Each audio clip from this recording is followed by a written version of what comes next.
I know why you feel stuck. I know why you're not getting better. And I know why you're frustrated when you leave the practice arena, or leave the practice range. I know why you're frustrated. I think as a community of golfers, we are really good at practicing. We are really good at hitting balls. We are not very good at working on our game and building confidence. Well, today I'm going to show you 3 simple things you can add to your practice session to make sure that you get better and you go home with confidence. Maybe this is you. You're excited to leave the office, you're excited to leave the house, you can't wait to get to the golf course, maybe because you saw a really cool YouTube video last night and saw something you want to work on, so you're excited to get there. An hour and a half later, you get in your car and you are so frustrated, you feel like you haven't accomplished anything. You probably got worse and lost your confidence. You ever feel that way? I get it. I've been there before. So I don't want you to feel that way. I want you to get in your car at the end of every session and go, man, I got pretty good today. So I'm going to show you 3 steps that'll help you make more efficient use of your practice time so that you'll become a better player, so that you're not always just working on swing, swing, swing. So stick with me, and we're going to go through these here in just a minute. But first, my name is Greg Jones. Welcome to the channel, Finish First, where we do a little bit of instruction, a little bit of coaching too. Today's mostly about coaching. Legend has it that the great Ben Hogan finished his round on tour one day, went in, had lunch, and was headed back out to the practice tee when he passed another tour pro on the range. And he says, "Hey, what you doing?" And the other tour pro says, "Practicing." And Ben Hogan said, "Well, it looks like you're getting pretty good at it." Well, that's what we're really good at. We are really good at practicing. We are really good at hitting balls. So let's dive into these 3 main things that are going to really help you dial in your whole game. So far we've shown you how to grip it and get a great neutral grip, just like Scotty Scheffler. Showed you how to turn left and finish your swing like JJ Spawn. Showed you how to clean up your swing with the sanitizer, and then showed you how to hit big, high, nasty bombs. Well, today you're going to be a better player after you see this video. As a matter of fact, this might be the most important one I've published so far. So you want to stick around for this one, put these strategies and tactics in place, and let's see how much it helps you improve your game. So let's start off first. I'm going to show you how to build a great workstation so that you can train your eyes to get it right when you stand over the golf ball.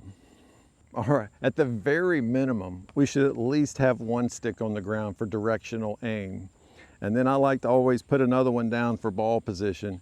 And you know, back in the day, we didn't have alignment sticks. That's kind of a new thing over the last, I don't know how many years, but as a kid, we didn't have alignment sticks. So we used umbrellas and 2 irons to put on the ground.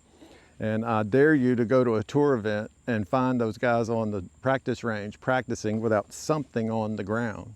And the importance here is we have to train our eyes on what's correct. And if you want to put a 3rd one down, you can put it pretty much anywhere you want to. If you want to put it on the outside of your ball, that's cool. If you want to put it across your toe line, that'd be fine. If you want to put it halfway between your toes and the ball, I'm okay with that too. The more the better, because we want to train our eyes on what's correct as we stand over the ball. And then when we're standing over the ball in the correct position and look up, we want to see the window of our target. I think there's 3 windows. There's a left window, a target window where it should be, and a right window. And so if you train your eyes properly, when you go out on the golf course and play and look up, and that flag or your target's not in the proper window, that's when you get out and start over. So we want to train our eyes properly so that we can line up successfully every time. And then when we look down the range at our target or our flag, that it's in the proper window. This is a pretty nice workstation for your iron game. Now I'm going to build you a driver workstation that has even more detail. All right, here's a great driver station. I think we can all pretty much agree that these days, driver is the most important club in the bag. Like if you're hitting fairways, you can play. If you're missing fairways, golf is no fun. So we want to get everything right with this driver, and I am very, very intentional about practicing driver with a nice workstation down here. As a matter of fact, if if golf was your job or you really serious about getting better at it, this is your briefcase. Like, this is your work. This is everything you have to do is right here. This is where you do your job. It's very important that we get these things right.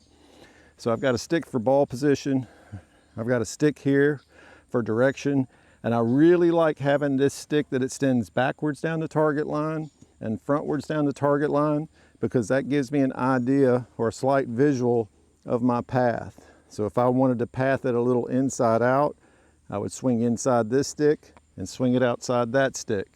If I wanted to fade it and I wanted to go a little outside to inside, I can see that right here with this great driver station. So I would encourage you that when you practice driver, that you're very, very intentional. I kind of say it like this: if I'm hitting fairways, I can putt bad and shoot pretty close to par. But if I'm missing fairways, I can't putt good enough to break 80. So it's no fun from the trees and the junk. So let's make sure that we're very, very intentional about driver practice. All right, so now that we have this great station, this great workstation to set up our alignment, to train our eyes on alignment and ball position, now we're going to get designated and segmented. Yes, what does that mean? Well, I am now designating this portion of my practice to 8 irons, so short irons. And I've got, I think I've got 13 balls here. So I'm going to give myself 3 warm-ups, and then I'm going to hit 10 8-irons.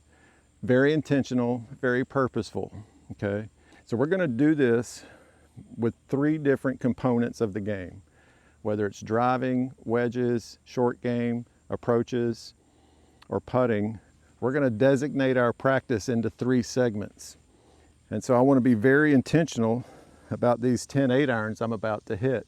Full routine, okay? You don't get to drag another one over when you're out on the golf course and hit one. So it's really easy. This is where we get caught up in just hitting balls and not practicing. It's very easy to just sit here and hit and hit and hit because there's no consequences. You hit a bad one, drag another one. Hit a bad one, drag another one, in hopes that you hit a good one and have a swing thought that you can sink your teeth into and hope that it'll work for you on the next one and the next one, okay? So we want to be very intentional. We want to be designated to 8 irons or short irons or mid irons or long irons or fairway woods, whatever it is you're going to work on, very designated and segmented so that we can touch more parts of our game. So the biggest reason we want to have the 3 practice plans that cover the 5 components of the game is because golf is like a dam with 5 leaks, but you've only got 4 plugs. So your driver starts leaking, you take time away from your wedges so that you can plug up your driver that was going sour. Now your wedges are leaking, so you take time away from your short game to plug up your wedges. It's a never-ending cycle. We're always trying to fill in a plug. We've always got a leak in our game. There's always some weakness that we want to attack. So that's the importance of taking those 5 components, building 3 different practice plans so that you can touch every component of the game. Now comes the fun part. This is the quantitative part of practice. This is where we're going to keep score. A lot of times we go out on the golf course and it's like we're playing driving range on the golf course. Well, now we're going to play golf on the driving range. We're going to keep score. That's the big difference. Anybody can just hit range balls, but when you go out on the golf course, every shot counts. There's a pencil and a scorecard.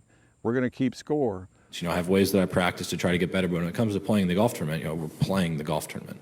I'm not playing golf swing. I'm not playing games like I do on the TrackMan at home. You know, I'm playing a round of golf, trying to shoot the lowest score possible.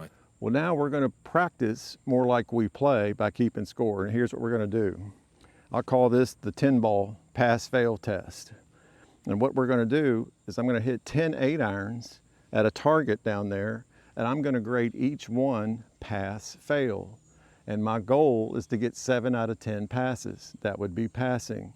And I think that's going to be important for you because as we get into the strategy part of the game, we've got a long way to go here. As we get into the strategy part of the game and it comes to approaches, your first job is to pass the test, not ace the test. So the first thing we want to do is pass the test.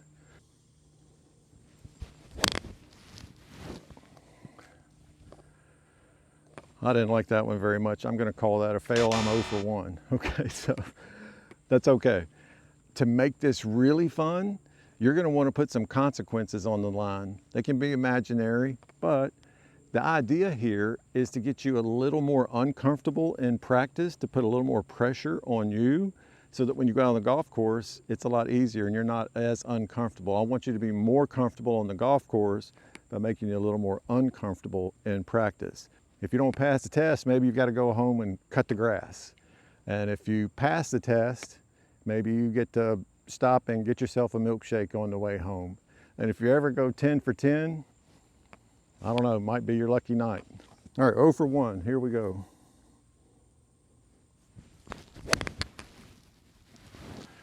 All right, now I'm 1 for 2.